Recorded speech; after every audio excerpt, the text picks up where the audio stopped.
ચાલો મિત્રો આગળના પ્રશ્નો તરફ વધીએ. આપણા દેશમાં સામાન્ય લોકોને કાયદાની જાણકારી ઓછી હોવાનું કારણ કયું છે? તો સાક્ષરતાનો નીચો દર ભાઈ. બરોબર, લોકો અભ્યાસ કરેલા નથી, ભણેલા ગણેલા નથી અને એના કારણે ભાઈ નવા પ્રશ્નો સર્જાતા હોય છે. કાયદાની સામાન્ય જાણકારીથી આપણે શું કરી શકીએ? તો કાયદાની સામાન્ય જાણકારી હોય ને તો શોષણ અને અન્યાય સામે રક્ષણ પ્રાપ્ત કરી શકીએ. જે સામાજિક પરિસ્થિતિઓ વિના કોઈ પણ વ્યક્તિ પોતાના વ્યક્તિત્વનો ઉત્તમ વિકાસ કરી શકે નહીં, તેને સામાન્ય રીતે શું કહેવાય? તો એને કહેવાય ભાઈ અધિકારો. બરાબર, એને શું કહેવામાં આવે છે? અધિકારો કહેવામાં આવે છે. અધિકારો એ કોનું અનિવાર્ય લક્ષણ છે? તો અધિકારો છે ને ભાઈ, એ નાગરિકતાનું અનિવાર્ય લક્ષણ છે. આપણા બંધારણના ઘડવૈયાઓને નાગરિકોના અધિકારોની પ્રેરણા શામાંથી થયેલી છે? તો પાંચમા પ્રશ્નમાં તમારો સાચો જવાબ આવે ચાર્ટર ઓફ રાઇટ્સમાંથી. ભારતના બંધારણે દરેક નાગરિકને કેટલા મૂળભૂત અધિકારો આપ્યા છે? તો આપણા 6 મૂળભૂત અધિકારો છે ભાઈ. 6 જેટલા મૂળભૂત અધિકારો છે, ખાસ યાદ રાખજો.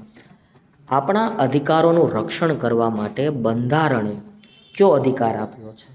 તો સાતમામાં સાચો જવાબ આવે બંધારણીય ઇલાજોનો અધિકાર. કોઈ પણ પોતાના મૂળભૂત અધિકારોના રક્ષણ માટે કઈ અદાલતમાં દાદ માગી શકે? તો એ મિત્રો વડી અદાલતમાં જઈને, એટલે કે હાઈકોર્ટમાં જઈને દાદ માગી શકે.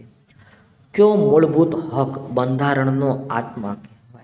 તો 9મા પ્રશ્નમાં સાચો જવાબ આવે બંધારણીય ઇલાજોનો અધિકાર એ બંધારણનો આત્મા કહેવાય.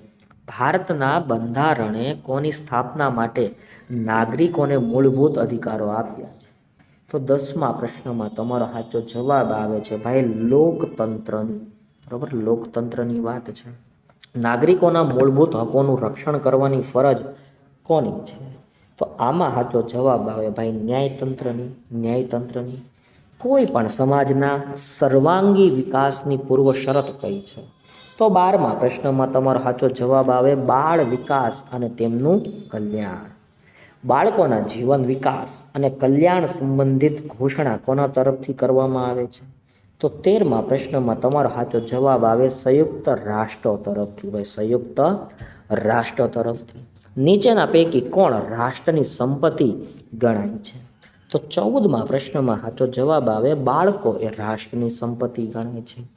બાળ મજૂરી એ ભારતીય સમાજનું ખાલી જગ્યા છે. તો ભારતીય સમાજનું એક કલંક છે ભાઈ, કલંક છે. ભારતની દરેક વ્યક્તિને કોઈ પણ જાતના ભેદભાવ વિના કેટલાક માનવ હકો કોણ આપે છે? તો 16મા પ્રશ્નમાં સાચો જવાબ આવે ભાઈ માનવ હકોનું વૈશ્વિક ઘોષણાપત્ર, ચાર્ટર ઓફ હ્યુમન રાઇટ્સ. માનવ હકોનું ઘોષણાપત્ર કોણ ઘોષિત કર્યું છે? તો કોના દ્વારા ઘોષિત થયું છે ભાઈ? એ થયું છે ભાઈ સંયુક્ત રાષ્ટ્રો દ્વારા, સંયુક્ત રાષ્ટ્ર. ચલો આગળ વધીએ. તો માનવ હકોનું ઘોષણાપત્ર કોણે ઘોષિત કર્યું? તો સંયુક્ત રાષ્ટ્રોએ ઘોષિત કર્યું.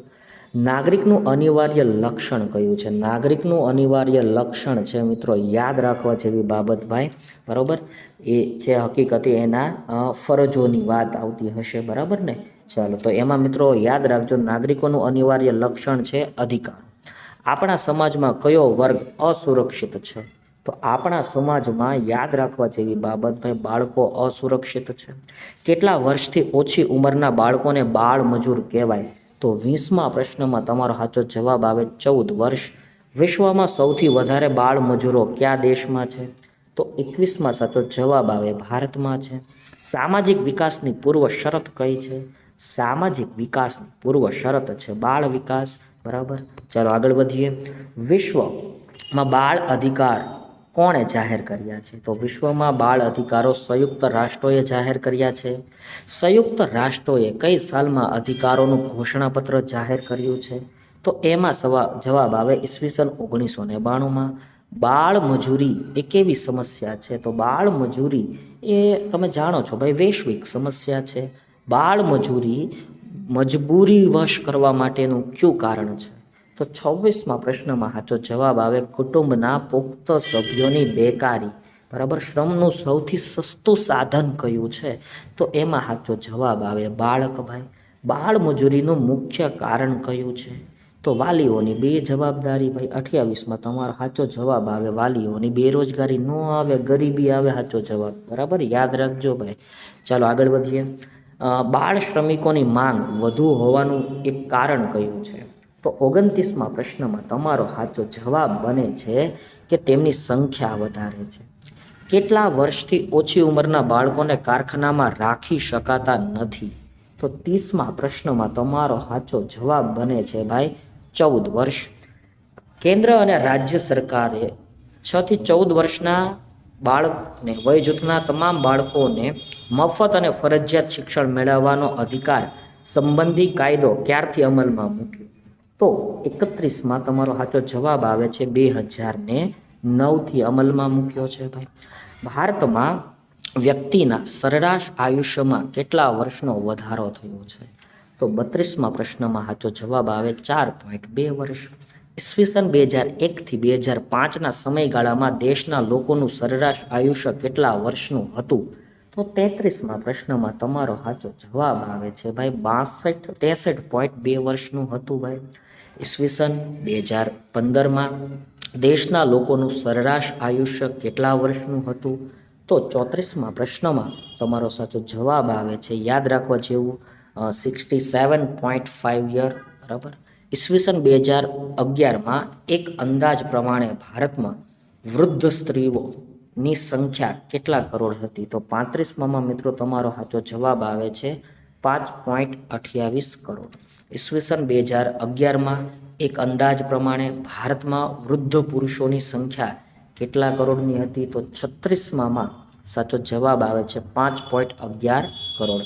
ભારતમાં સૌથી વધુ વૃદ્ધોની સંખ્યા કયા રાજ્યમાં હતી?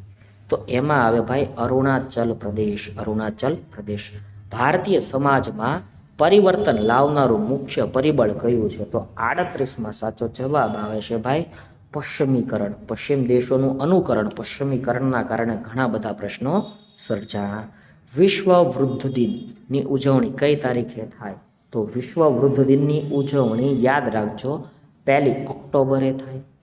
આંતરરાષ્ટ્રીય વૃદ્ધ વર્ષની ઘોષણા કોણે કરી હતી? તો આંતરરાષ્ટ્રીય વૃદ્ધ વર્ષની ઘોષણા કોણે કરી હતી ભાઈ?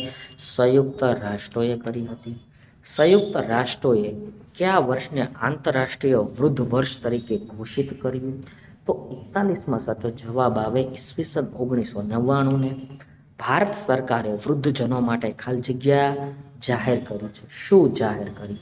તો ભાઈ રાષ્ટ્રીય નીતિ જાહેર કરી છે. વૃદ્ધોની સમસ્યાઓ કેવી છે ભાઈ? તો વૃદ્ધોની સમસ્યાઓ હકીકતે તો વ્યક્તિગત સમસ્યાઓ છે ભાઈ. બરાબર. ભારત સરકારે વૃદ્ધો માટે રાષ્ટ્રીય નીતિ કયા વર્ષમાં નક્કી કરી હતી? તો 44માં તમારો સાચો જવાબ આવે છે વાલા મિત્રો યાદ રાખજો ઈસવીસન 1999માં. કયા શ્રમિક પાસેથી ડરાવીને કે ધમકાવીને કામ કઢાવી શકાય? તો એમાં સાચો જવાબ આવે બાળક. ભ્રષ્ટાચારની વ્યાખ્યા કોણે આપી? ભ્રષ્ટાચાર કોને કહેવાય એવી વ્યાખ્યા કોણે આપી? તો વિશ્વ બેંકે ભ્રષ્ટાચારની વ્યાખ્યા આપી. સરકારી કર્મચારીઓ વિરુદ્ધ ભ્રષ્ટાચારના આરોપોની તપાસ કોણ કરે છે? તો એમાં મિત્રો સાચો જવાબ આવે કેન્દ્રીય લાંચ રૂશ્વત બ્યુરો. કેન્દ્રીય લાંચ રૂશ્વત વિરોધી બ્યુરો. નીચેનામાંથી કઈ માહિતી આપવાનો ઇનકાર કરી શકાય? તો 48માં મિત્રો સાચો જવાબ આવે છે રાષ્ટ્રની અખંડિતતા અને સાર્વભૌમત્વની બાબતોની. મફત શિક્ષણ મેળવવાના કાયદામાં કઈ બાબતો પર મનાઈ ફરમાવવામાં આવી? તો 49. એમાં મિત્રો તમારો સાચો જવાબ આવે છે ડી ઓપ્શન, પ્રવેશ સમયે કેપિટેશન ફી. બરોબર. આ બાબત ઉપર સખત એટલે સખત મનાય છે, છતાંય લેવામાં આવતી હોય તો એના ઉપર કાયદેસરની કાર્યવાહી થાય. જાહેર વિતરણ પ્રણાલીને વધુ સુદૃઢ બનાવવા કઈ બાબતને અમલમાં મૂકવામાં આવી? તો 50માં મિત્રો તમારો સાચો જવાબ આવે છે સી, બાયોમેટ્રિક ઓળખથી જ ભાઈ માલ સામાન વસ્તુઓ આપવાનું. બરાબર. કેન્દ્રીય લાંચ રિશ્વત વિરોધી બ્યુરોની સ્થાપના ક્યારે કરવામાં આવી? તો 51માં સાચો જવાબ આવે છે ઈસવીસન 1964માં. ભ્રષ્ટાચાર એ કેવું કૃત્ય છે? તો ભ્રષ્ટાચાર ભાઈ એ સમાજ વિરોધી કૃત્ય છે. ભ્રષ્ટાચાર કોને હણી નાખી અન્યાય પેદા કરે છે? તો ભ્રષ્ટાચાર છે ને ભાઈ, બરોબર, એ ભ્રષ્ટાચાર હકીકતે ભાઈ માનવ અધિકારોને હણે છે અને અન્યાય પેદા કરે છે. વિડીયો ગમ્યો તો લાઈક કરો, શેર કરો, કમેન્ટ સેક્શનમાં કમેન્ટ કરો.